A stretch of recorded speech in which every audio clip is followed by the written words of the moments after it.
मैं आपको बताऊंगा कि एचसीएफ और एलसीएम से रिलेटेड क्या वर्ड प्रॉब्लम आ सकते हैं और इसे हम कैसे शॉर्टकट मेथड से बहुत ही कम समय में सॉल्व कर सकते हैं।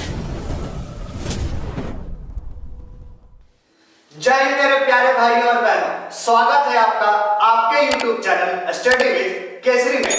मैं आपको बताऊंगा कि एचसीएफ और एलसीएम से रिलेटेड क्या वर्ड प्रॉब्लम आ सकते हैं और इसे हम कैसे शॉर्टकट मेथड से बहुत ही कम समय में सॉल्व कर सकते हैं। तो देखते हैं कि ये सवाल क्या है और इसका शॉर्टकट मेथड क्या है। तो आपसे सवाल पूछेगा, कोई आपको 3 नंबर दे देगा और बोलेगा कि हमें क्या फाइंड करना है, हाईएस्ट कॉमन फैक्टर, या कोई बोलेगा ग्रेटेस्ट नंबर या लार्जेस्ट नंबर बोलेगा और हमें 3 नंबर दे देगा n1। जैसे कि कोई नंबर दिया, जैसे कि मान लीजिए 63 दे दिया या मान लीजिए और 78 दे दिया और क्या दे दिया, मान लीजिए 83 दे दिया और हमें 3 नंबर दे दिए और बोल रहा है कि हमें ऐसा नंबर बताओ, लार्जेस्ट बड़े से बड़ा, ठीक है, हाईएस्ट, एक ऐसा नंबर बताओ कि अगर मैं इसको डिवाइड करूं इन तीनों से तो रिमाइंडर कितना बचे। सपोज कर लेता हूं मैं, रिमाइंडर तीनों केस में रिमाइंडर 3 बचे। कितना बचे? 3 बचे। तीनों से डिवाइड करें तो तीनों केस में रिमाइंडर कितना बचे? 3। तो हम समझ जाएंगे कि वो क्या पूछ रहा है, हमें एचसीएफ निकालना है। क्या निकालना है? एचसीएफ। लेकिन एचसीएफ किसका निकालना है? तो एचसीएफ किसका निकालना है, देखिएगा इसका शॉर्टकट मेथड क्या है कि तीनों नंबर से वो जो रिमाइंडर बच रहा है, क्योंकि तीनों में सेम रिमाइंडर बच रहा है, तो तीनों नंबर से वही जो सेम रिमाइंडर है वो माइनस कर देंगे। क्या कर देंगे? माइनस कर देंगे। यानी कि 63 से 3 माइनस कर देंगे तो कितना आएगा? 60। 78 से 3 माइनस कर देंगे तो कितना आ जाएगा? 75। और 83 से 3 माइनस कर देंगे तो कितना आ जाएगा? 80। यानी कि इन तीनों का अगर मैं क्या निकाल दूं? एचसीएफ। क्या निकाल दूं? एचसीएफ। तो हमारा वो आंसर आ जाएगा। ठीक है, तो जब सेम रिमाइंडर होगा तो वही सेम रिमाइंडर तीनों नंबर से माइनस कर देंगे और उन तीनों नंबर का हम क्या निकाल लेंगे? एचसीएफ निकाल लेंगे। ठीक है, तो मैं उम्मीद करता हूं कि आपको एचसीएफ निकालना आता होगा।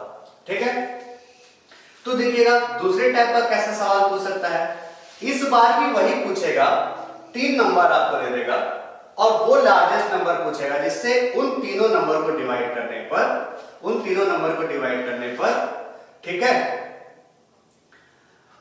जो मतलब डिफरेंस है हर केस में अलग अलग है। जैसे कि मैं आपको एक सवाल देता हूं, जैसे कि मान लीजिए फिर से यही सवाल ले लेते हैं। ये 63 है और ये 78 है और ये 83 है। जैसे कि हमसे पूछेगा कि वो लार्जेस्ट नंबर बताओ जिसको इन तीनों से डिवाइड करने पर इस केस में कितना बचे? 3 बचे। इस केस में कितना बचे? 5 बचे। और इस केस में डिवाइड करने पर 7 बचे। ठीक है, तो आपको डरने की कोई बात नहीं है, इसको भी आप आराम से कर सकते हैं। पहले नंबर से जो पहला रिमाइंडर बच रहा है इसमें वो माइनस कर दो, दूसरे नंबर से जो दूसरे इस नंबर में जो रिमाइंडर बच रहा है वो तीसरे नंबर से तीसरे नंबर का जो रिमाइंडर बच रहा है वो माइनस कर देंगे। जैसे कि हमें क्या माइनस कर देना है इस केस में? 63 से इसका रिमाइंडर कितना बच रहा था? 3, यानी 60। और इस केस में 73, इस केस में कितना बचा था? 5, यानी कि 73। और इस केस में 83 माइनस 7, इस केस में ये माइनस कर देंगे यानी कि 76। और इन तीनों का फिर से हमको क्या निकाल देना है? एचसीएफ। क्या निकाल देना है? एचसीएफ निकाल देंगे तो हमारा इसका भी आंसर आ जाएगा। यानी कि अगर हर केस में हर नंबर का अलग अलग रिमाइंडर, यानी रिमाइंडर क्या है? डिफरेंट है, तो उस नंबर से उसका रिमाइंडर माइनस करेंगे, दूसरे का दूसरे वाले से, तीसरे का तीसरे वाले से, और जो आएगी वैल्यू उसका फिर से क्या निकाल देना है? एचसीएफ निकाल देना है। ठीक है, तो आपका आंसर आ जाएगा। तीसरे केस में आपसे कोई लिस्ट नंबर बोलेगा, ठीक है, यानी कि लोवेस्ट नंबर, लिस्ट नंबर बोल सकता है और लोवेस्ट नंबर दोनों। तो उस केस में हम यानी कि एलसीएम निकालेंगे। एलसीएम किसका निकालेंगे?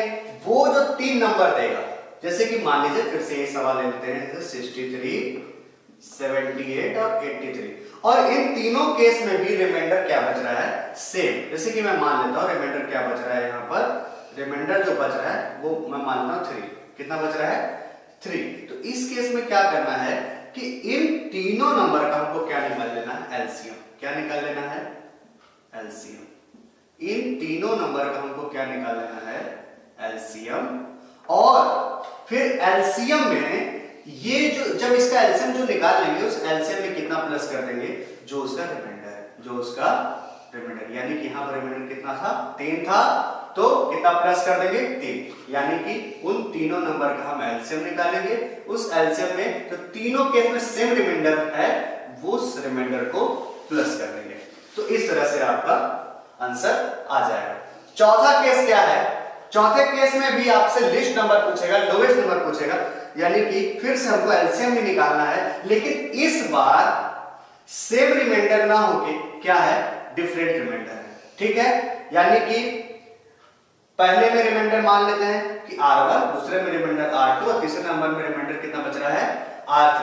लेकिन ये कब हम अप्लाई कर सकते हैं ये शॉर्टकट? जब कंडीशन क्या हो कि जब हम n1 माइनस R1 करें और n2 माइनस R2 करें और n3 माइनस R3 करें, तो तीनों क्या है? इक्वल है। तीनों क्या है? इक्वल है। तो उस केस में क्या शॉर्टकट लगाएंगे कि उस केस में हम तीनों नंबर का एलसीएम निकालेंगे। पहले क्या निकालेंगे? तीनों नंबर का एलसीएम निकालेंगे। यानी कि मान लीजिए 63, 78, 83, इन तीनों का हमको क्या निकाल लेना है? पहले एलसीएम। क्या निकालना है? इन तीनों का एलसीएम निकाल लेना है।